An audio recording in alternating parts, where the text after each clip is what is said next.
Yo, what's up? This is Los Taylor from While She Sleeps, and you're listening to Bucketlist. Alright, another gorgeous afternoon. Welcome back to another beautiful session of Bucketlist. My name is Jason, and I'm joined by a very special guest today. Go ahead and introduce yourself, man.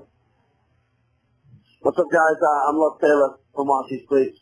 Awesome. Thank you so much for taking the time to speak to me today, man. I know you guys got a very busy couple of weeks ahead of you, so I'll try not to take too much of your time. You're currently on you're currently on a little bit of off time from a bit of like a hometown and European run. First of all, how did that run go? And do you guys have any specific stories that you want to share from that tour? Yeah, like, now that I've had a chance to get back from the tour itself and just, like, chill out and reflect, like, it was definitely one of the most positive tours for the band that, like, we've ever done. We played, like, a pretty prestigious venue in the UK, Brixton Academy. That's where the tour sort of finished up in the UK, which was, you know, awesome. It was sold out and you know, for the guys and myself in the band, like, we've seen so many decent bands play there, and it's, to be honest with you, it's a bit of a, you know, a bit of a pin, if you like, in the career for us. Like, we've, you know, we've been looking forward to getting to that venue for a long time, and you know, it feels like it's been a journey, but it also feels like, you know, that has been a goal of ours to achieve, and yeah, we got there, so it was amazing. We had Vane from the States and Every Time I Die also from opening up the door, which was, again, incredible to have those guys out with us. I've been a fan of Every Time I Die for a lot of years. So yeah, the whole experience was amazing, a really positive move for the band, and yeah, we're stoked on it. Amazing, man. Absolutely amazing. And you've got another huge milestone ahead of you coming up in the next, I believe it's about a week from where we're speaking right now. By the time it comes out, you'll probably be already on the road. But you've got your first headlining North America tour. That's got to feel amazing. Yeah. What can we as the fans expect, or is there anything that you want to put out there to kind of excite everybody as you go out? Well, yeah, but like for us, it feels like it's been a long time coming. We've been over to the States a lot of times, but you know, stuff like on Band's Warped Tour or supporting other artists. The first time we actually came over to the States, to Canada, was supporting Parkway Drive, which was, like, at the time, it was incredible for us to be, one, to be invited out there, but two, to be supporting Parkway, so that was great. And then we've been over since with bands like Bullets for My Valentine, Arch Enemy. So yeah, we're not really a stranger out there, but in terms of doing our own tour, this is the first time we've ever sort of gone over, come over to you guys and done sort of our own headline tour. So yeah, it's been a long time coming. We're stoked to get out there and get it started. Like you say, it's coming up fast, so we'll be setting off pretty soon. But yeah, so like, it's good to get our foot in the door and get this first ever sort of headline out there for Sleeps done, and yeah, we're stoked and looking forward to it. We're just going to bring high energy. The set that we're going to play, sort of, we play stuff from all of our catalogue of albums, if you like, so anyone that's fans of our band out there is going to get like a decent chunk of our history as well as new material. So yeah, like I say, just stoked to get out there and yeah, start playing the song. Very awesome, man. And when it comes to, you know, you've gone on the road, as you just mentioned, a very, very diverse lineup of bands. And for this run, if I'm not mistaken, you're going out with He Is Legend and Savage Hands. What kind of thought goes into the bands that you pick when you're going out on a run, or what goes into the lineups that you end up involving yourself with? Basically, for us, we just want to put like together packages of bands that we enjoy, but also we feel like fans of our band, if they're specifically coming out to see us, will enjoy. So we want to take bands out that are energetic, exciting, like really, really tight. And for myself as a vocalist, bands that can keep me on my toes and show me how good vocal is done. So yeah, we thought we'd take He Is Legend just because, you know, they are legends and they've been doing it for a long time. And we like that band as well. So that was cool. And Savage Hands we just heard. I just sort of caught wind of on Spotify and like checked them out, and I was like, the lead vocal, the clean vocals, and just everything about the band seems really tight. And they're like new up and comers, like relatively new. So for us, it's like it feels like we're taking out a band that, will really respect the fact that we're taking them out and trying to get them in front of new people. And with His Legend, it's just about us and our musical taste and being able to tour with a band that we'll enjoy listening to every night. So hopefully all those things will happen and it'll merge together well for the people that come to see the show. I can tell you I'm personally absolutely looking forward to it. I want to shift a little bit here from your tour. So 2 months ago you just came out with a new track, Baker's Plague, which is a very interesting little release that you put out here, but there's not a lot of buzz on behind of where it belongs. So is this something that's specifically coming up for a new record, or is this part of a deluxe for So What? Basically, our last record was called So What, and we obviously did the album campaign for that, and we toured that album cycle. So that was really good. It saw us jump a good size, then jump from the Roundhouse in the UK, and the back end of the tour was just on Brixton. So the whole record, I think, has been a positive move for the band, and it's been received really well. Mm-hmm. So we had a tiny bit of downtime between that album cycle and going out to do some more tours and festivals and stuff like that. So we were just like, it'd be nice to release a standalone single before we head out on the EU and the UK tour. So that was the only thinking behind it, really. We had a bit of time, and our guitarist and sort of main songwriter Sean had these ideas, and I had lyrics written down. And we just thought, look, we've got a bit of time here, let's just not waste any and crack on with releasing something fresh, And that was it, really. I think, I don't think at this point that it will get put onto a new record or whatever, but, that could also change. I think there's a lot of conversations going on between the band at the minute about how we want to release new music. Mm-hmm. I don't, for the majority of bands, heavy touring, punk rock kind of style bands now, I think times are changing, and I think that I don't know if it makes sense anymore for bands to go into hiding for so long, spend so much time off of the touring circuit and not playing live shows to record an album. Obviously that's great, but it costs a lot of money, and you're not touring, and you're not making money on merchandise, which is basically the bread and butter for sort of punk rock bands like sort of similar to us or in our world. So it might be that we turn into just releasing singles more regularly, or maybe an EP. So I don't know. There's a lot of conversations, but for the moment, that Baker's Place just a standalone single. But it was really well received by our fan base, and on the tour that we've just been on, it went down phenomenally well. So we're really stoked, and hopefully everyone that hears it has enjoyed it. For sure, man. It is very definitely an interesting track in and of itself. And with that, I kind of want to pick your brain a little bit about how your music has kind of come across over the years. So just making a little bit of a timeline from, say, Brainwashed to now, do you feel personally that there's been any kind of an emotional or even just a structural change in how you guys put together your songs? Yeah, 1,000%. I think when we first emerged out of Sheffield and people started to take notice of us, we were, sort of heavily invested in metalcore, for myself, well, for the whole band really. I played in a different band before Gentil, only when we were very, very young, you know what I mean? And we met through a mutual love of playing local areas, but mainly through a mutual love of what I call the real metalcore, which is bands like Darkest Hour and Unearth and All That Remains and As I Lay Dying, Killswitch Engage. Those bands that forefronted that whole sort of metalcore thing. And then, so over the years we've seen metalcore become, it's a lot more commercial and a lot more sort of accessible, but also I feel like bands now find it so easy to run their bands through the metalcore machine and just churn out metalcore records. And to me personally, the whole title of metalcore and that whole label has just got so boring. It's not what it used to be for me. So I think for a long time now, we've wanted to step outside that box, and I think, like you say, from album to album, we have changed a little bit. I feel like This Is the Six was our first album release, and that's a metalcore record. But from there we got Brainwashed, and that feels like a bit of a punk metal record, if you like. It's a bit more, got a bit more anarchy behind it, and it's a bit political.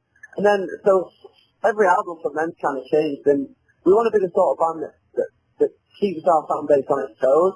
And I think what we figured out is that we're not just a metalcore band. We don't just like playing metalcore. We all, as individuals in the band, love so many different genres. And so hopefully what you see is like a collab of what we all like, and you get like a bit of a fresh sound from the band. Like the main reason I got into music in general is through sort of emo and metalcore, but then shortly after I realised that I like a lot of bands that cross over these boundaries from like bands like Bad Brains and like Deftones and Linkin Park. They all like flash genres and smash them together a little bit and like cross over two different ones. Rage Against the Machine, for example, it's like hip hop with metal, and that's what's really interested me. And I think that's what we're finding with Sean at the minute. He's writing a lot of sort of licks, and like he basically almost feels like he's creating some sample work, but doing it more organically by using like his guitar and a bit of pedal work to make it feel like we've got like heavy samples. So it's really exciting for us. It makes the studio more exciting, and we've just turned a corner with the way that we approach songs and the way that we write music. We want it to sort of excite us to the point of like it being a bit scary. And before in the past, when that's happened, we've been a bit like, nah, we can't put that in. Like our fan base won't swallow it. And now since the You Are We campaign, where we pledged our album and we saw that so many people were behind us with it and really gave a fuck about the band. Like that gave us the confidence to be like, we can just start enjoying and relax a little bit more and write music that we really want to. So I think that's just what you see from the band. It's just a collaboration of different genres coming in and us really trying to have some fun and step outside the box. That's amazing, man. That's absolutely amazing. And it was absolutely a huge year in terms of metalcore releases, with the return to bands like Catholic Dying, The Killswitch Engages New Release, and so on, as well as yours. How do you feel the world of metalcore is currently existing right now? Do you feel like it is the wiser choice to try to diversify, or do you think with the release of some of these like core original bands putting out such banger records that maybe metalcore still has a little bit of a fighting chance of still being what it was in the olden days? Yeah, like I'm not trying to give metalcore a dirty name at all. Like I love it, and I love like it's expanded my it's expanded my music taste, and I've been like a fan of it for a long time. I guess what I mean with that is just like it feels like there's a lot of regurgitated stuff out there at the moment, which I can usually you can put a song on from a band, and like I've always got my ears to the ground. Like I run my own festival in the UK, and I like finding new music. There's nothing finer than when you play something or you go and see a band live and you're like, fuck, this could be like my new favourite thing. I think the last time that happened for me 100% was when I heard a band called Greyhaven. Oh yeah. They're from the States, and I'd never heard them before. This was about a year ago or something, and it came up on my suggested, and I gave it a go, and I was like, oh, this is so me. It was like, it really ticked every box for me. So, yeah, I think, like, metalcore is an amazing genre, and those bands that sort of help first the whole thing and let the world know about it will always be sort of my favourite go-to. Like, I still listen to Darkest Hour now on the regular, and I feel like they're such an underrated band. They're like such a great band. But yeah, I just feel like for me, I stay away from like the regurgitated sound of like, here's a screamy verse and here's a sung chorus, it gets a bit old. But yeah, there's still plenty of room, I think, for fresh bands to come along and put their own take on what is like a well-known genre now. But that's the thing with metal and rock; it's so diverse now, and I think that is the way forward. Like diverse packages of bands and diverse festival lineups, and like when bands cross over boundaries of genres and it works really well, it's such an exciting thing. So yeah, I think there's plenty of space to hear a lot more of it. I 100% agree with you. It's a constant search for something unique and something to make the hair stand on end and everything. And I as a reviewer and somebody that works for a magazine, that's the first thing I can suggest to you to do is get yourself a job writing for something, getting new music every day. The last time that happened for me was actually from your end of the pond, was the Sleep Token. Incredibly diverse. But moving on, exactly. Moving on from that a little bit, one thing that we have kind of brushed upon a few times here, and that you've had to talk about ad nauseum before, is that you guys are an incredibly DIY kind of band. You got your own label. You said yourself you put together your own festival. You've released your own records on your own terms and had as much creative control over everything as you can. Now that can be particularly scary for a lot of bands starting out and for a lot of kids trying to do what you're doing. What's the biggest piece of advice you could give to somebody that is looking to do it your way, that is looking to do it with the most creative control possible? I think that the main thing that we've realised through going through different album cycles and you know, experiencing it firsthand is just that nobody gives a fuck about your band more than you. I know that seems really sort of obvious, but like, often it's so easy to give the control to people that they just want the cash. They don't want you to compare, they don't want you to sort of, they don't care about your band. They often want the cash. They often, you know, they see your band as a pound sign rather than, you know, your lifelong career. So I think the main thing is to stay well grounded and just put the groundwork in and just be on the back foot with anyone coming over and trying to get involved with the band. Like, I'm not like fully flagging it because I know that labels and management and stuff like that give bands such good opportunity when they're starting out. And, you know, with any business, you need the outlay of cash to get you where you need to go. So for many artists, like, it's imperative that happens, but you just have to be careful. And, you know, like I say, no one cares about your band more than you. So if you put the hard work in, you're going to see the return. Don't wait around for other people to do it for you because they just won't. For sure. I mean, it's the difference of a label looking at you like factory farming and you looking at you like giving rights to people, you know. So it's an incredibly unique message that you guys put out. Staying on the topic of, you know, advice, we'll say, you've probably talked about this ad nauseum, but a couple of years ago, you blew your voice out and you ended up going under surgery and having to go through the whole recovery process and everything. And since then, you've seemingly maintained perfectly from that point. So it's so easy, coming from personal experience, to blow your voice out. That's it.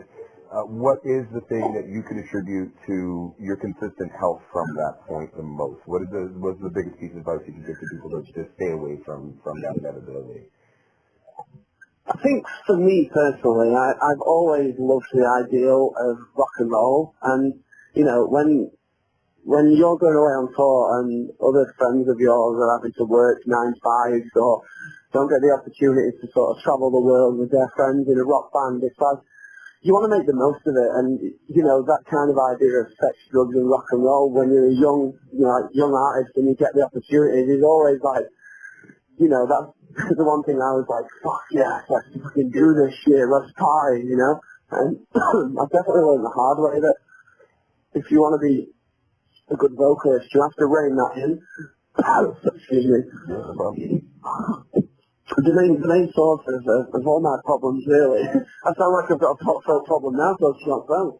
And the main source of all my problems, really, has been the fact that I wasn't willing to give that up. Like, I've struggled with sort of alcohol addiction a little bit, and I've always enjoyed sort of like smoking weed, and just there's nothing better than having a fag, like having a cigarette after your live performance, you know what I mean? But I think that's you know, it's, even now, like, I've stopped smoking and stopped drinking, but all I want to do after a live show is like roll a little cigarette and like grab a beer, and that feeling never seems to leave.